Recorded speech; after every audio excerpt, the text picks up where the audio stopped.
After two thugs finished their time at the brothel, they suddenly decided that paying for the services made no sense. The man hurried to stop them. Seeing him block their way as if he didn't care about his own life, the thugs stabbed him a few times. But the man just glared back at them fiercely, as if he was desperate for death.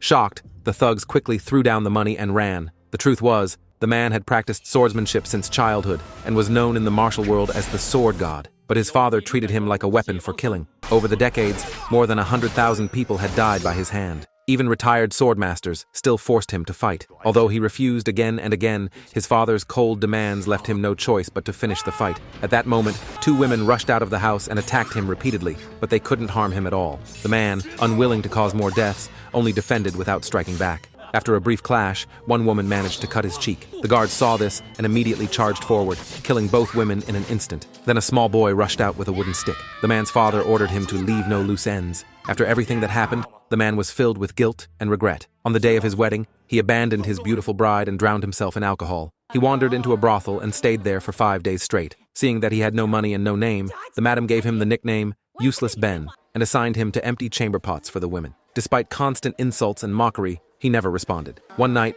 Mary was serving a drunk customer and noticed money had fallen from him. Temptation took over, and when she secretly picked up a gold bead, she locked eyes with Ben, who was cleaning nearby. To keep him quiet, Mary flipped a bead toward him. But Ben, once the sword god, wasn't greedy. He flicked it back. Eventually, the customer discovered Mary's actions. She was beaten and thrown out in a sack. When she saw that Useless Ben had come to pick her up, she couldn't help feeling a surge of emotion. The next day, while the two were together, the madam suddenly barged in and told Ben the owner wanted to take him as a disciple. But instead of being happy, Ben quickly got up and insisted on leaving. He knew that if he stayed any longer, his true identity would eventually be exposed. Dragging his injured body, he knelt for a long time before a Buddha statue. William, seeing him bow over and over, mistook him for a man down on his luck and felt compassion. He brought Ben back to his village. William's mother was a warm-hearted woman who welcomed the man generously and even gave him the largest piece of meat on the table. Experiencing such warmth for the first time, the man stayed with the family. Even though he now spent his days collecting manure with the workers, he finally found the peace and steadiness he had been searching for.